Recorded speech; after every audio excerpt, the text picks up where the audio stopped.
Fala empreendedor, tudo bem com vocês? Hoje eu estou aqui com a Thaís Gracendo, que é advogada especializada na área da saúde, não é isso? Exatamente. Mas ela tem uma grande história aí, né? Ela começou como empreendedora no ramo de Idiomas. Eu fui professora de idiomas, inglês, foi meu primeiro emprego. seu primeiro emprego. Calma aí, mas o primeiro emprego geralmente a pessoa vai pela CLT, você já começou empreendendo. Já, o que acontece? Eu me formei muito nova. Eu me formei em inglês com 16 anos. Embora não fosse necessário, não precisasse trabalhar na época da faculdade, eu queria. Eu acho importante, sempre achei, sempre fui muito inquieta, né? Essa história de receber mesada nunca me seduziu. Eu gostava de ter as minhas próprias coisas.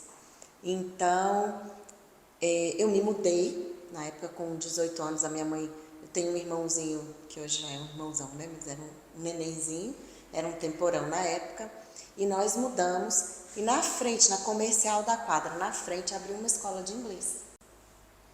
Falei, eu vou lá, Isso era aqui em aqui Brasília. em Brasília. Eu vou lá ver se estão precisando de professor de inglês. Entrei na cara dura, estamos sim, faz uma prova aqui agora. Eu fui selecionada e comecei a trabalhar. Só que não como CLT, porque a proposta deles era autônomo.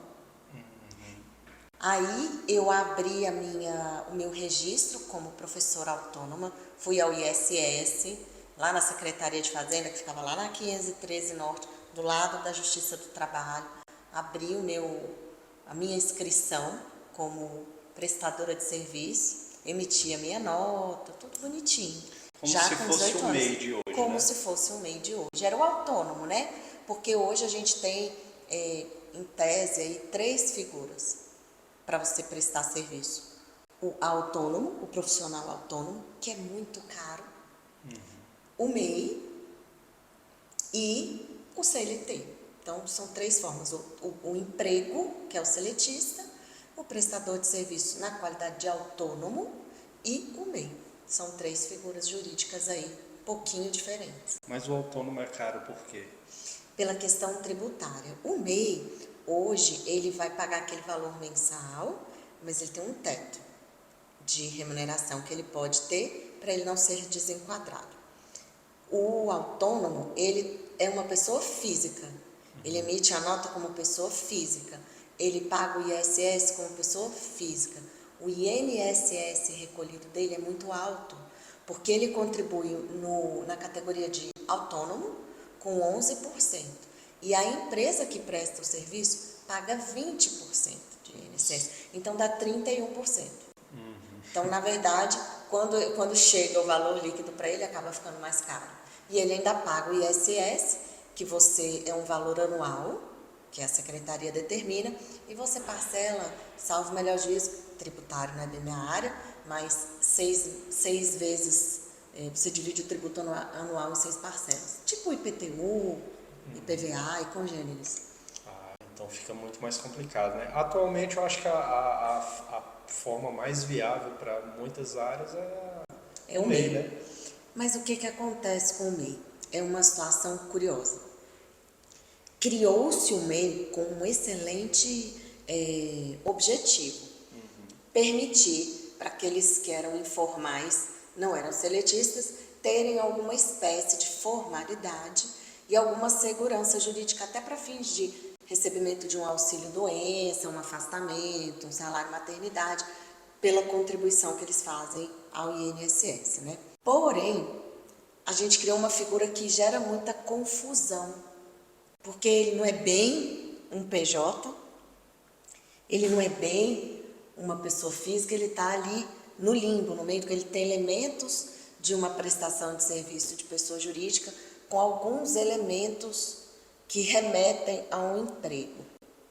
E isso gera muitos problemas, tanto no empreendedor individual mesmo, que fica perdido, quanto na pessoa, na empresa que o contrata. O que acontece? Por exemplo, eu posso exigir uma carga horária de um MEI? Posso, mas não na forma como você exige do seu empregado. E muitas pessoas acham que podem cobrar o horário, a presença, o atestado médico. Não funciona assim. Então, essa figura meio híbrida gera muitas dúvidas. E por isso a gente tem tantas ações na justiça que deferem o vínculo de emprego para o MEI. Porque o próprio empregador não sabe exatamente como conduzir esse contrato para não caracterizar o vínculo. Sim. O que acontece? Quando o empregador vai contratar um MEI, o que geralmente é feito? Se eu pagaria R$ 1.500 para um CLT, eu vou pagar R$ 2.000 para o MEI. Sim. Isso, nesse valor, ele já embutiu o 13º, as férias, o FGTS. Por isso que tem uma remuneração maior. Mas aí na hora de negociar, diz, não, mas aí se eu dar meu 13º, eu emito uma 13ª nota. E assim as coisas vão se desconfigurando. No meio é uma pessoa jurídica. Pessoa jurídica não tem FGTS, não tem vale transporte, não tem 13º salário, não tem férias. Refeição, nada disso. E eu atendo só empresários, né? No meu dia a dia, eu atendo muitas empresas. Não, mas esse PJ aqui, a gente quer colocar ele no plano de saúde da empresa. Não. Mas não pode? Não. Mas aí a gente dá uma ajuda de custo. Não. Eu costumo dar para os meus clientes o seguinte exemplo. Pensa nessa pessoa comigo. Pensa se fosse eu. Você ia me colocar no seu plano de saúde? Não, doutora. Você vai colocar. Eu vou tirar férias, você vai me pagar se eu não trabalhar? Não, senhora. É a mesma coisa. Você está contratando uma pessoa jurídica, não uma pessoa física. E isso gera muita dúvida. Exatamente por quê? Porque quando o MEI foi criado, foi para suprir essa necessidade desse pessoal que estava meio perdido. E hoje, tanto uma parte quanto a outra não sabe direito como se portar, o que exigir, como fazer. Isso é verdade. Isso veio para trazer uma solução de fato, incorporou muita gente, trouxe muita gente para o mercado, mas ao mesmo tempo gerou uma insegurança jurídica e um grande passivo para muitas empresas. Vamos falar de gigantes como Uber, iFood, que estão tendo vínculos de emprego reconhecidos de prestadores de serviço autônomos, ou MEIs, como se queira chamar. Não faz o menor sentido. E aí, você vê, muitas vezes os próprios prestadores, porque a gente ganha muito pouco. Então, vai empreender só. Se você está num modelo de negócio, você não tem que ter salário, não tem que ter renda mínima. É risco do negócio. Qual é o grande X da questão? Quando a gente analisa lá na CLT, uma das características que afastam o vínculo empregatício é o risco do negócio. Sim. Se a pessoa trabalha, recebe, não trabalha, não recebe, ela não é empregada. Porque o empregado é que recebe de qualquer forma. Sim. Mas as pessoas querem ter as vantagens de ser autônomo, não tem horário, viajo quando eu quiser, faço a minha entrega aqui no prazo. Não importa se eu vou fazer no último dia ou durante 30 dias no mês, mas o importante é o que eu vou entregar. Mas na hora que eu saio, eu quero tudo. Não é justo. Né? O que a gente verifica é isso. Muitos profissionais que topam tudo como autônomos e depois querem tudo como CLT, mas não recolheram os tributos como empresários, como pessoa jurídica. Isso a gente vê muito. Eu tive uma ação trabalhista recente. É até um seletista, mas o rapaz, ele pediu para ser enquadrado numa categoria sindical diferente. E nessa categoria sindical tinha um vale-refeição, maior do que o que o meu cliente pagava para ele na outra categoria. A partir do momento que ele foi enquadrado, ele faz jus a receber a diferença. Só que na convenção coletiva, previa um desconto de um percentual no salário dele. Que ele não sabia. Que ele não tinha antes, a empresa pagava cheio para ele. Então, na hora de fazer os cálculos do que ser pago para ele, ele fez um calculão. Aí eu falei, não, volta aqui, amigo, um calculinho. Porque durante todo o período que você recebeu, não houve desconto. Mas nós vamos descontar agora, porque a convenção assim determina. Então, o desconto que não teve lá atrás, nós vamos fazer o retroativo. Ao fim e ao cabo, no frigir dos ovos, ele ganhou R$ 1.000 e poucos. Saiu com bem menos do que... Ele achou que ia ganhar uns 5, mas ele ganhou 1.000 e pouco. Porque por todo o período que ele recebeu, a diferença, sei lá, era R$ 5 por dia. Mas era 12% de desconto no salário dele. Saiu muito grande o desconto. Valeu a pena? Não valeu. Litigou com a empresa, demorou-lhe 2, 3 anos até a gente finalizar o processo. E estamos ainda na parte de execução.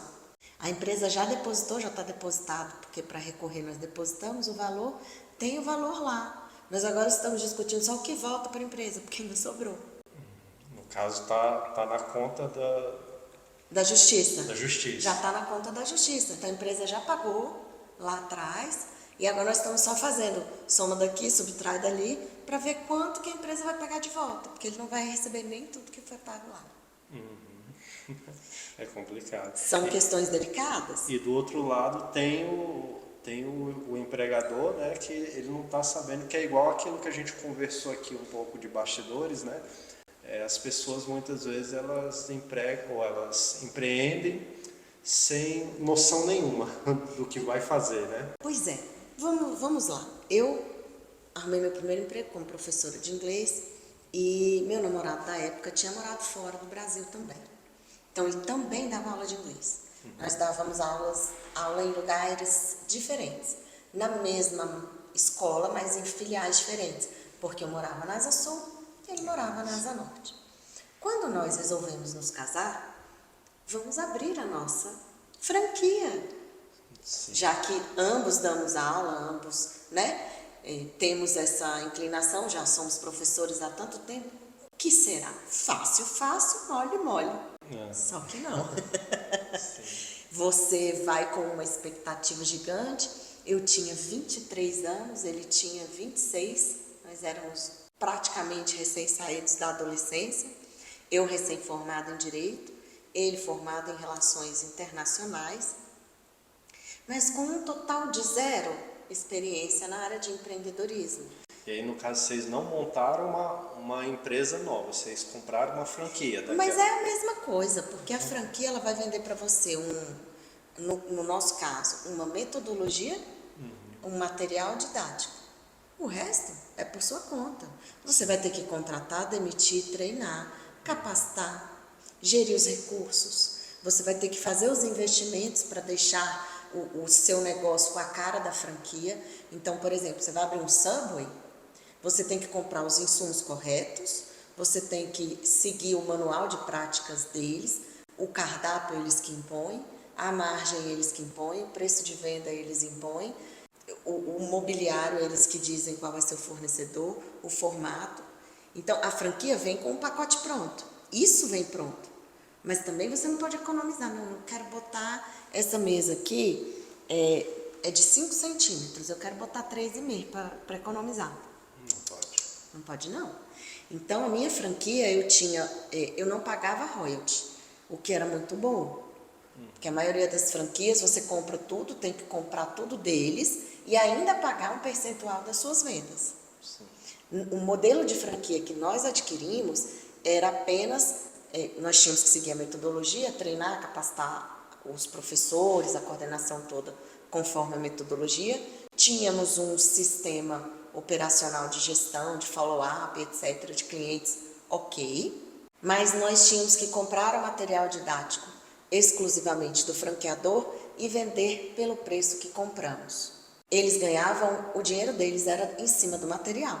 Então, nós não pagávamos nada além disso, que era muito bom. Nós não tínhamos taxa obrigatória de marketing, que todos os demais têm, a gente pagava, eles bancavam a campanha de marketing, nós comprávamos o que queríamos na época. Na época, tem muitos anos, o garoto propaganda era o Thiago Lacerda e a Mariana Gimenez. Então era uma campanha, na época que ele estava em todas as novelas globais. Nós jamais teríamos condições de, do nosso bolso, fazer algo nessa linha, mas eles forneciam pra gente. Só que, por exemplo, eu comprava, tinha lá quanto custa um outdoor. Isso foi em 2001. Era R$600 um outdoor. Traz isso para números de hoje. R$ 600 para você locar um outdoor para deixar lá por quinzena. Era R$ 600 a quinzena. R$ 300 dependendo do ponto. Isso porque não era aqui em Brasília, era Belo Horizonte. Brasília, outdoor não vende, lá vendia. Então lá valia a pena investir em outdoor. Aqui já não valeria. A gente teria que pagar a inserção em mídia, que era muito mais caro. Muito mais caro.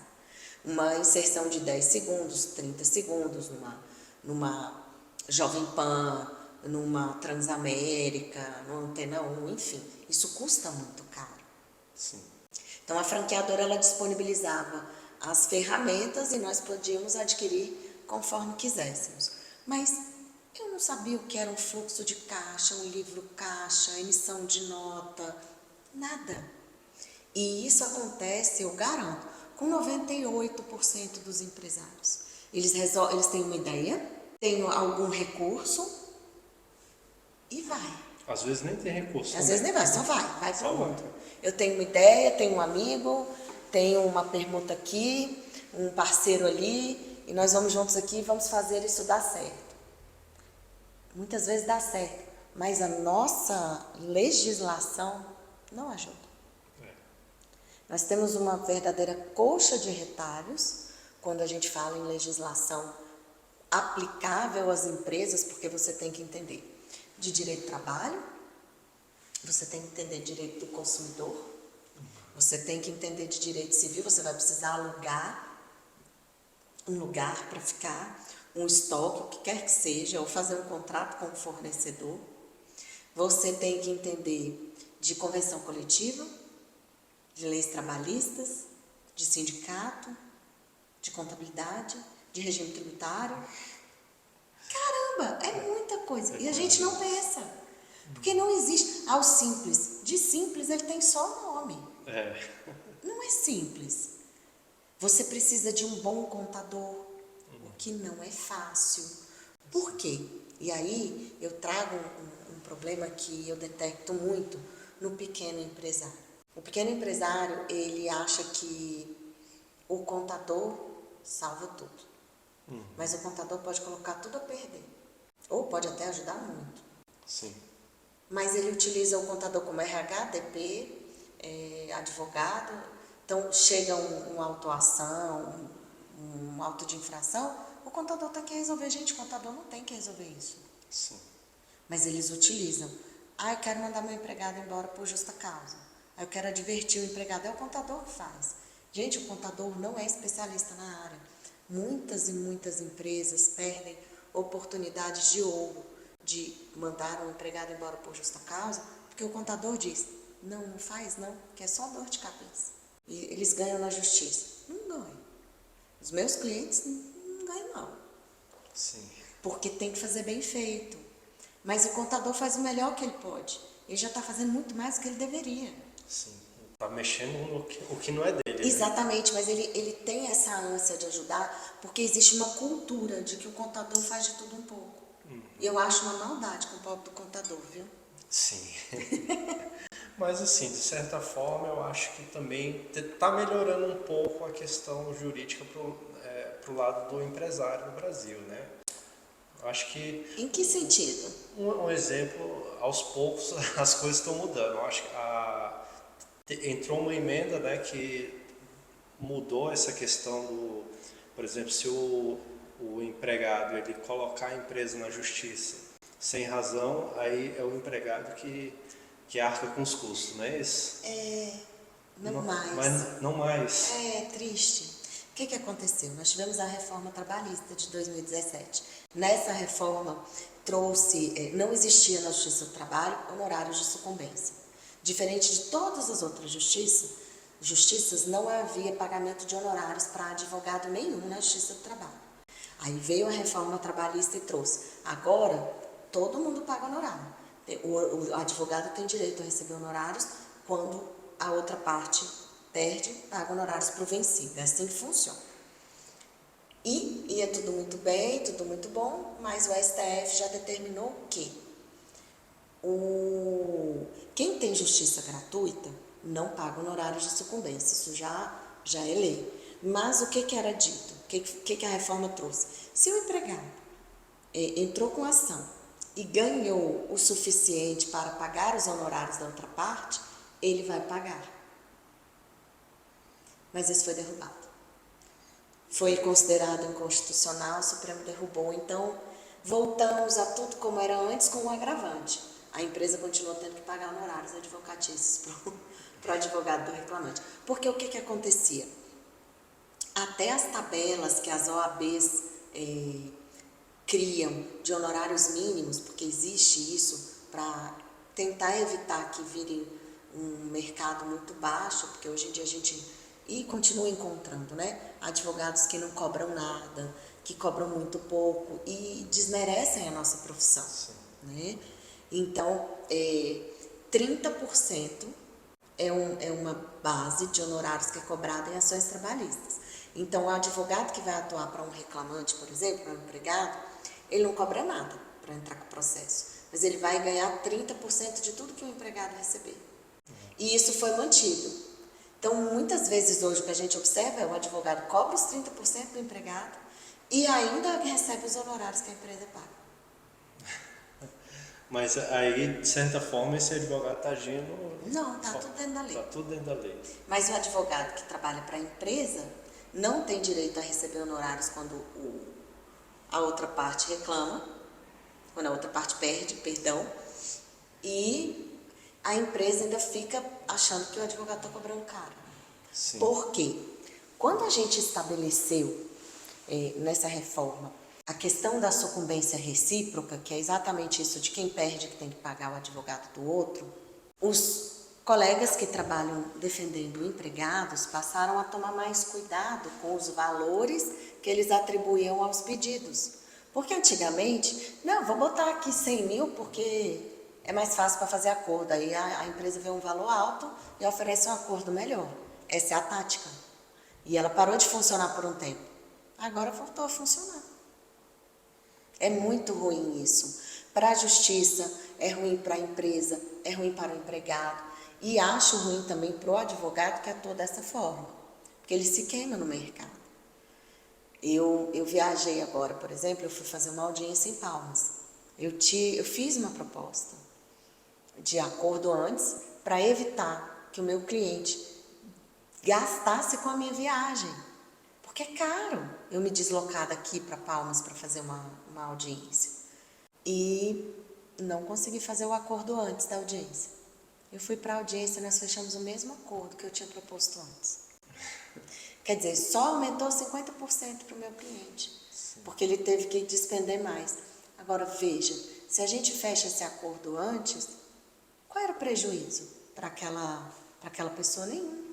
Eu talvez até pudesse fechar um pouquinho mais alto, porque o meu cliente já estaria economizando com a minha permanência aqui e não ida para lá. Então, falta, às vezes, os advogados, nesse caso, foram brilhantes, eles foram muito legais, estavam dispostos, mas realmente foi a parte que não quis. E isso também a gente não interfere. Quem aceita ou não aceita o acordo é o cliente. O advogado não pode aceitar ou recusar acordo, não deve, né? Poder, né? Mas não deve. Eticamente falando, o direito é do cliente. Sim. Então, a gente é que tem que traçar essas linhas de diálogo de forma muito honesta. Mas muitas vezes o advogado vai lá, põe uma petição milionária e aí na hora da audiência quer que sabe a verdade, o advogado tem a noção do que está no processo, diz assim, não, aqui é um acordo muito bom para você, é tanto. E a pessoa, mas você pediu tão mais? Não vou fechar acordo nesse valor. Então é um tiro no próprio pé, porque lá na frente vai sobrevir uma sentença que vai dar muito menos. O advogado se queima com o cliente. Poxa, doutor, mas o senhor disse que ia ganhar tanto. Olha só, o senhor pediu aqui 200 mil, o juiz me deu 5. Por quê? Isso é muito comum, infelizmente. Mas, infelizmente, tem profissional aí que não pensa, né? Parece que só pensa no hoje, não pensa no amanhã. Mas é justamente por essa tendência. Na justiça do trabalho existe essa tendência de superfaturar valores para fechar acordos melhores. Sim. É uma tendência, né? E eu não acho bacana. Então, realmente eu não atuo mais para reclamante, eu só atuo para a empresa. Então, quando eu sento numa mesa para trazer uma negociação, né, eu sempre faço uma ampla pesquisa antes de jurisprudência. Se é um dano moral, por exemplo, um pedido de dano moral, a gente analisa quais são os valores que estão sendo atribuídos a condenações semelhantes. Por quê? Eu já sentei numa mesa para fazer uma negociação, por exemplo, de um pedido de uma moça que tinha 23 ou 24 anos. Ela tinha trabalhado 6 meses numa empresa que eu conheço, que é muito boa de trabalhar. Disse que ela estava sofrendo assédio moral e que ela tinha perdido a capacidade, ela não ia conseguir mais trabalhar na vida. E ela estava pedindo R$1 milhão. Nossa. Pensionamento vitalício, um monte de coisa. E aí eu sentei à mesa e falei assim, não, doutor, qual que é a sua expectativa? Não, menos de 400 mil eu não fecho. Eu falei, doutor, não tem nem como conversar. Porque o que o senhor está pedindo aqui não vai receber. Ela perdeu o processo. O meu cliente ficou com pena. Ele pediu para fazer um acordo, pagar R$3 mil para ela. Então, assim, a gente precisa que todas as partes estejam, de fato, comprometidas a resolver uma situação. Por outro lado, a gente sabe que há empresas aí que submetem empregados a condições análogas à escravidão. A gente sabe que isso acontece. Que exploram, que se aproveitam de um desconhecimento ou de uma humildade daquele empregado para abusar mesmo. Aí, nesses casos, eu, particularmente, não trabalho com esse tipo de cliente. Mas todo cliente, isso a gente aprende no começo do curso de Direito, que a gente não precisa concordar. A gente também não precisa defender. Mas a pessoa tem que ter o direito de pleitear o que ela quer. Isso é fato. Então, a gente diz assim, posso não concordar com uma palavra do que você diz, mas eu vou até a morte defender o seu direito de dizer o que você quer dizer. Então, o direito está aí, o direito de petição está aí para todos. Mas a gente precisa entender que nós precisamos ser mais éticos, mais morais mesmo, mais conscientes do que é certo, do que é errado, tanto enquanto funcionários, quanto enquanto donos de empresa, para que haja mais lisura nas relações e a gente diminua a briga no judiciário. Por que eu falo isso? O foco do meu trabalho hoje é prevenção de litígio. Hoje eu ajudo as empresas a andarem conforme a lei, para evitar que as demandas cheguem ao judiciário. Porque o que a gente vê no judiciário não é necessariamente a justiça. Por quê? Por várias razões. A primeira delas, quando a gente tem uma história, ela tem pelo menos 3 versões. A da parte A, da parte B e a verdade, que não é a versão de nenhuma das partes. Sim. E quando a gente vai para o judiciário, o que prevalece é a verdade processual. O que foi provado naquele processo. Não necessariamente é a verdade. Muitas vezes não é. Há como a interpretação do juiz daquele caso. A história, por mais imparcial que uma pessoa seja, ela vai levar para um julgamento a história dela, a bagagem dela, o estudo que ela fez, como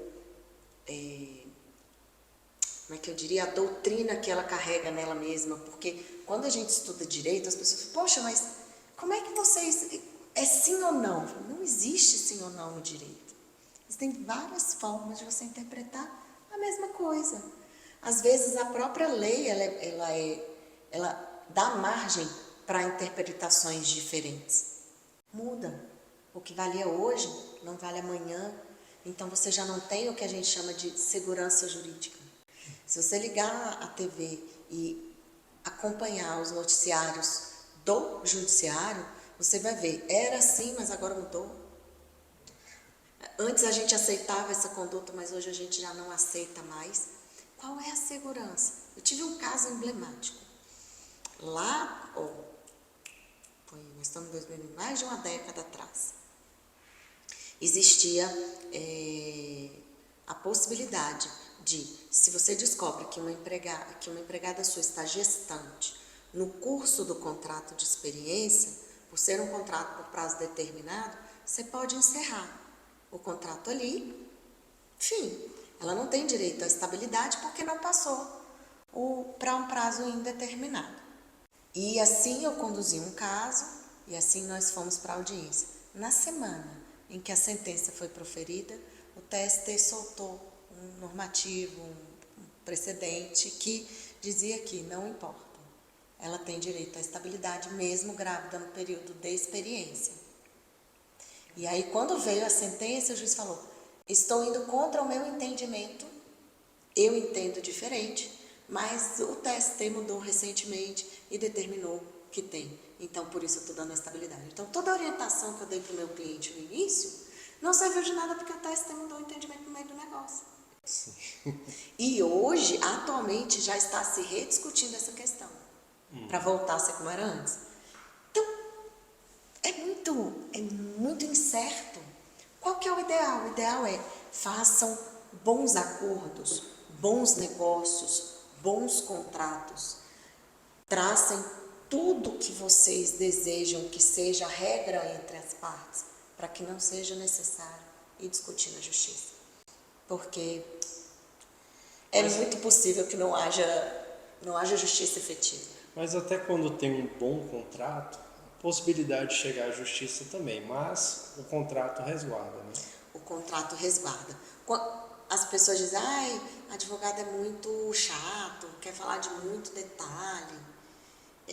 Eu peguei essa semana para revisar para um cliente um contrato de divulgação em Instagram, de um influencer, para fazer uma publi. E aí dizia lá que poderia replicar uma vez no story, se for story, uma vez no feed, se for no feed. Eu falei: e por quanto tempo vocês podem manter isso na página de vocês? Não tinha no contrato. Aí, veja bem, nós temos a LGPD. Ela me contratou, eu fiz a publi, publiquei só uma vez, a minha publicação ficou lá. Mas ficou no meu feed, eu deixei lá. Daqui a um ano, essa pessoa diz assim: você está usando indevidamente a minha imagem. Mas o que dizia o contrato? O contrato não dizia nada. Sim. E aí você podia ficar com a minha imagem? Não podia. Vai prevalecer o quê? Não tem uma lei que diga, que trate sobre esse assunto. O juiz vai ter que interpretar. E ela é dona da imagem dela. Na hora que ela disser tire, você tem que tirar. E esse período que ficou lá? Ela não pediu para tirar, o contrato não dizia nada. Vou ter que indenizar ou não vou? Sou responsável ou não sou? Quem vai dizer isso? Como vai julgar isso? Não tem uma lei que diga se é assim ou se é assado. É complicado. São pequenos detalhes, mas o diabo mora nos detalhes, né? Então, no dia a dia empresarial, são esses pequenos detalhes que fazem toda a diferença. É uma vírgula, é uma forma de você colocar, é um índice que você vai prever. Por exemplo, o grande índice que sempre foi usado para locação, IGPM. Pandemia, IGPM foi para 25%, 30%. Todo mundo que tinha contrato de locação ficou em maus lençóis. Os locadores, vou cobrar 30%. Gente, você inviabiliza. A pessoa não vai poder permanecer. O comércio está fechado. Os empresários não podem vender. Estão tendo que pagar as pessoas para ficar em casa.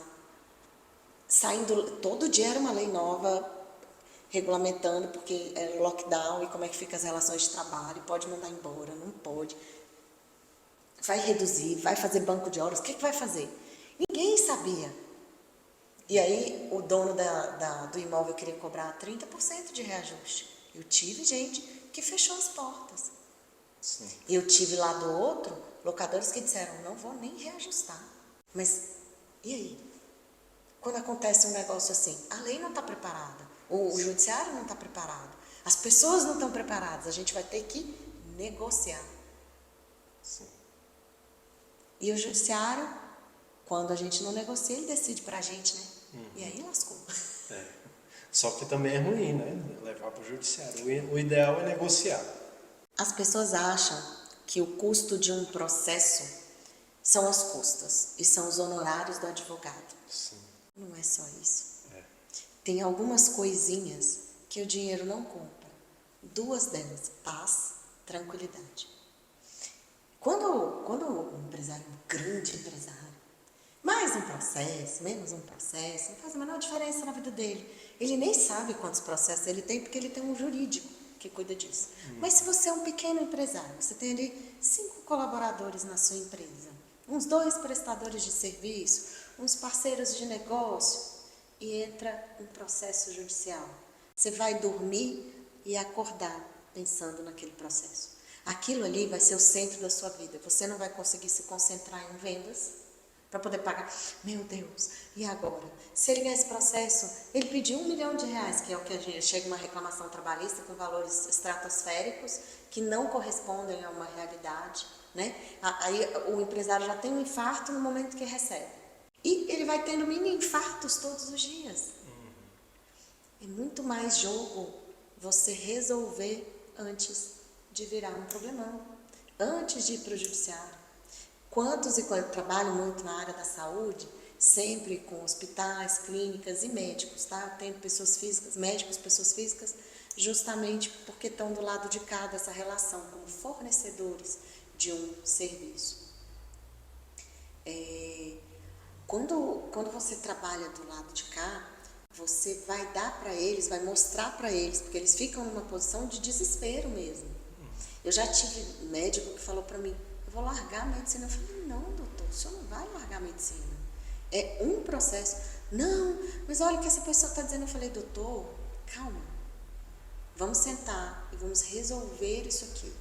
Vamos, se for o caso, vamos a uma perícia, vamos fazer tudo o que precisa ser feito. O senhor não fez nada errado. Calma. Eu tive um médico que realmente nunca tinha tido, e o processo acabou com a vida dele.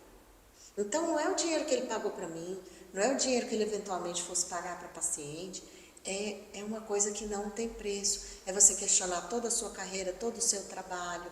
Você vê, às vezes, uma condenação alta, pode ser o decreto de morte de uma empresa. Sim. Então, vamos prevenir esses problemas, vamos atuar de forma segura. Por exemplo, essa ação trabalhista que a gente pensou aí, vamos pensar naquele MEI que ganharia no CLT R$1.500, mas que como MEI vai ganhar 2. Se o empresário não cuida bem desse relacionamento e deixa que venham elementos do vínculo empregatício no dia a dia, e aí essa pessoa vai lá e entra com a ação na justiça contra ele. Vamos lá. Qual vai ser o salário base desse empregado? 1.500 ou 2? Vai ser 2, né? Vai ser 2. Aí, em cima de 2, ele vai recolher INSS, FGTS, 13º, férias, multa de 40%, seguro-desemprego. O que é mais barato? Contratar o CLT, contratar uma assessoria jurídica que vai te ajudar a entender e tocar essa relação correta, ou deixar o pau quebrar, contratar uma doida e pagar para ver lá na frente. Com certeza. Sai muito mais caro. E é essa conta que as pessoas não fazem. Fora o desespero, né? Porque na hora que chega a reclamação trabalhista, a pessoa já está lá. E agora, meu Deus, estou com... É muito raro eu encontrar um empresário que diz, tem uma ação aí, mas a gente vai resolver. Não. Eles estão sempre consumidos por aquilo. É a noite de sono. Porque, vamos combinar, quem é empresário, qual é o seu maior bem? No caso, sua empresa, né? É tudo que você tem, o seu tempo, a sua energia, a sua saúde, você está investindo aonde? Na sua empresa. E aí vem um problemão, é a sua vida que está em jogo ali. É muito grande, é uma aposta muito grande. Sim. Então, vamos cuidar bem. E cerque-se, se eu pudesse dar um conselho para todos os empresários que estão assistindo a gente, cerque-se de bons profissionais. Não economize na hora de ter uma boa assessoria. Seja jurídica, seja contábil, não pegue o mais barato. Não faça isso. Não que o mais barato necessariamente seja ruim, mas tenha referências sobre o trabalho a médio e longo prazo. A curto prazo, todo mundo apresenta bons resultados. A médio e longo prazo daquele profissional. Sim. Porque uma contabilidade mal feita pode levar a autuações de descredenciamento do Simples, por exemplo, que para alguns pode ser o fim do mundo. Saiu do Simples, aquela empresa não sobrevive. Eu tive uma cliente que foi descredenciada do Simples, ela estava com um contador, aí arrumou um que parecia muito bom, que estava cobrando um pouco mais barato.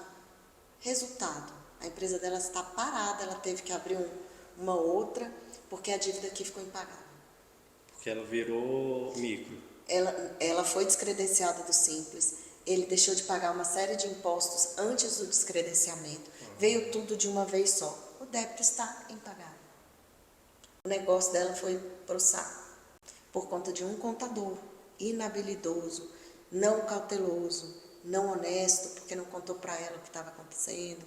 Então, assim, a gente tem que tomar muito cuidado com os profissionais que a gente traz para dentro. Eu já tive cliente que perdeu mais de R$500 mil, de receber mais de R$500 mil, porque o escritório de advocacia que propôs a ação não juntou os documentos de forma adequada, a ação foi julgada, eles me procuraram. Doutora, podemos entrar de novo? Eu falei, não, coisa julgada, perdeu R$500 mil, porque o escritório não juntou os documentos corretos. E o juiz mandou. E era uma pequena empresa. Não, era uma empresa até grande, para R$500 mil, era uma empresa grande, foi um contrato que eles fizeram no hospital. Fizeram um contrato aí e não receberam durante meses. E por uma relação comercial foi mantendo aquele contrato.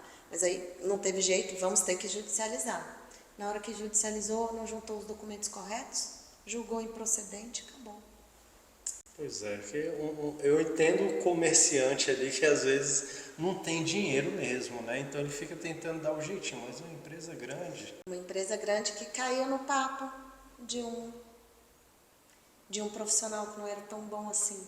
Então, por isso que eu falo, não é necessariamente o tamanho da sua empresa que vai definir os parceiros de negócios se serão bons ou se serão ruins, se você vai gastar muito ou vai gastar pouco.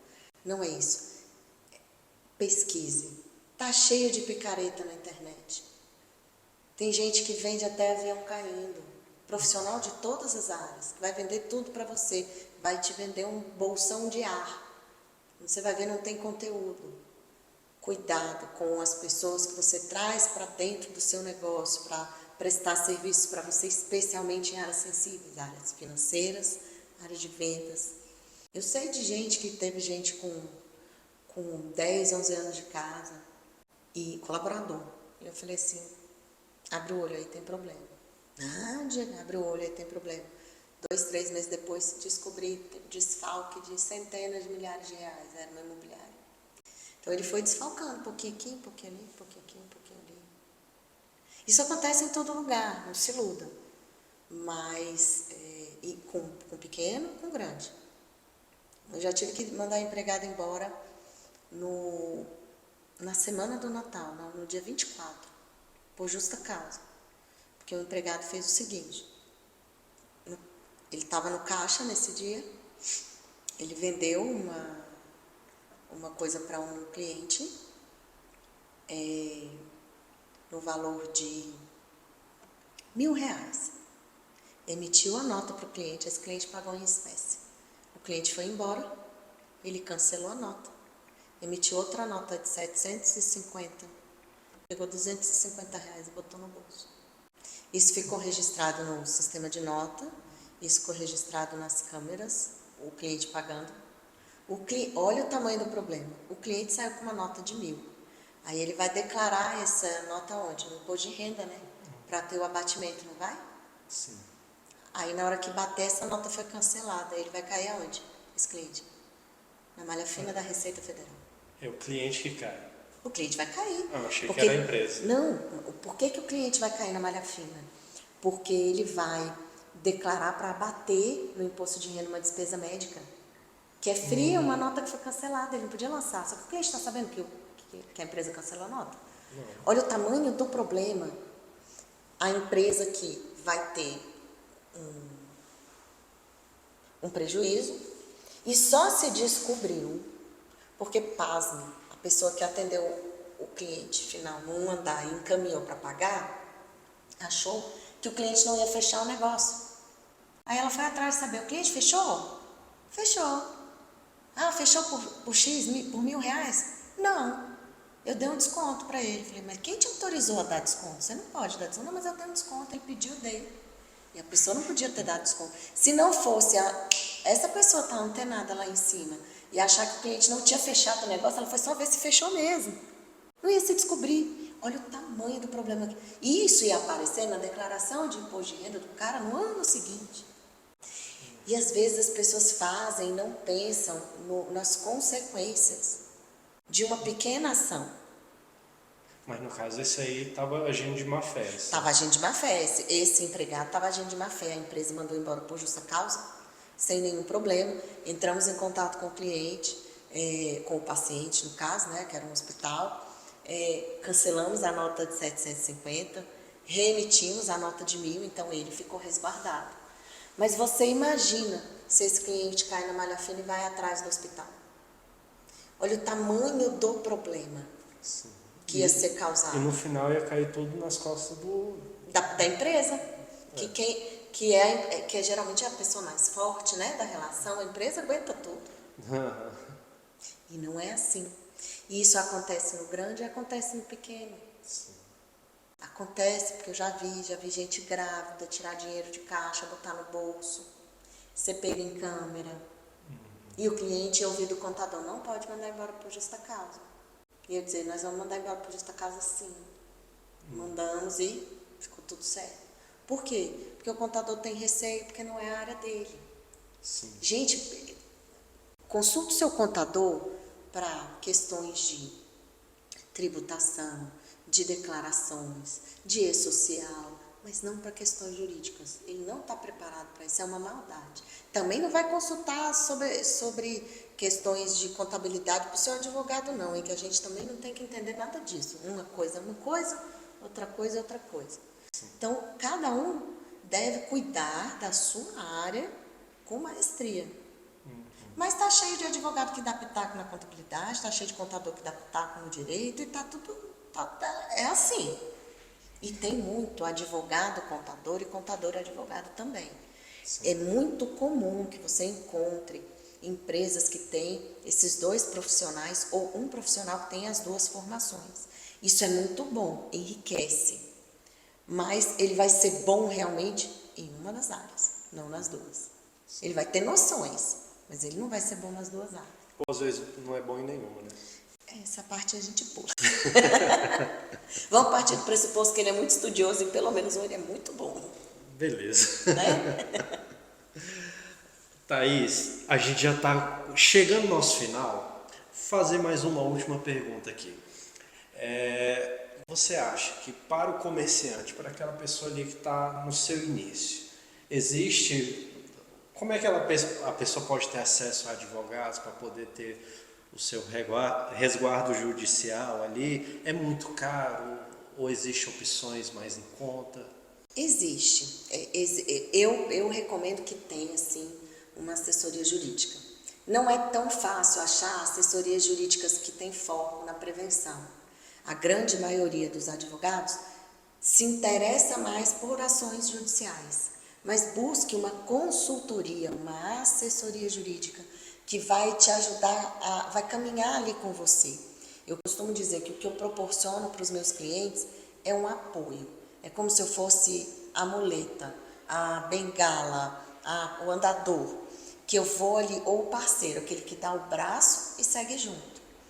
Muitas pessoas têm medo de procurar um escritório, seja pelo preço, seja pelo seguinte: advogado vai atrapalhar o meu negócio, vai dizer que eu não posso fazer nada. Então busque um profissional do direito que tenha uma sinergia com você, que entenda que ele precisa ajudar você a fomentar o seu negócio, a implementar. Porque a gente não pode viver em Nárnia. Não dá para ser 100% correto 100% do tempo. Às vezes a gente vai ter que dar uma viradinha para cá, uma viradinha para lá para conseguir seguir. Mas você precisa ter um profissional que te diga: você quer fazer A está errado. Se você fizer A, pode acontecer B, C, D ou E. Mas a gente pode fazer A-2. Aí a gente diminui esses riscos aqui. E aí você faz o A-2, calcula os seus riscos e não anda num campo minado vendado. Você vai andar num campo minado, mas com o mapa de onde estão as bombas. Porque, veja, tem horas que o meu cliente diz assim: doutora, não dá para fazer o que é certo. Eu preciso fazer desta forma. Falei, ok, desta forma, então, o seu risco é deste tamanho. Vamos assumir esse risco? Vamos. Então, beleza. E se a bomba estourar lá, ele não vai se assustar, porque ele já sabia qual era o risco que ele estava correndo. Então, é este o profissional do direito, é o bom advogado que vai te dar o caminho das pedras, vai te dar soluções alternativas. Não estou falando de nada ilegal, escuso, contra a lei, não. Alternativas legais, que tem riscos, tem, mas você vai mapear esses riscos para que você saiba exatamente o terreno que você está pisando, o tamanho do problema que você pode ter lá na frente e está preparado para se ele chegar. Então, no caso, é aquela velha frase, né? Aquele velho ditado: prevenir para não ter que remediar. Exatamente. Sempre sai mais caro. A ação judicial, o processo judicial, ele é mais caro. Não só financeiramente, mas o custo emocional de uma ação judicial é altíssimo. Sim. Não vale a pena. É complicado mesmo.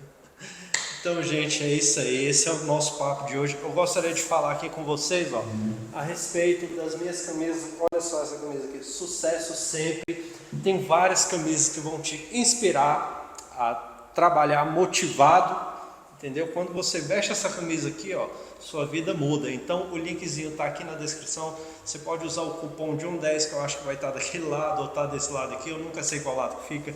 Mas o cupom de 10 você vai poder usar e vai colocar lá 10% de desconto em qualquer compra, na primeira, segunda, terceira, fica à vontade, pode usar à vontade, 10% de desconto com o meu cupom. Então é só clicar aqui no link abaixo. E eu esqueci de perguntar, passa aí pro pessoal as suas redes sociais. Então, eu estou no Instagram, Thaís Gracindo ADV, @Thaís com TH, THAIS, Gracindo ADV. É o meu Instagram. Também, eu vou botar aqui. Então tá aqui embaixo. Ó. Então minha rede social é essa. Eu também estou no LinkedIn como Thaís Gracindo ADV. Me sigam por lá, eu trago muito conteúdo, tanto para empresários da questão empresarial, como do dia a dia, questões jurídicas, questões trabalhistas, que são de interesse de todo mundo e vai ajudar muito você. Vai lá, me segue, que você vai adorar. Obrigada, foi um prazer. Prazer é todo meu, eu agradeço a sua participação aqui e vamos marcar umas próximas aí pra gente conversar mais. Com certeza. Então tá bom. Obrigada, gente. Gente, vê se não esquece, só cresce quem aparece.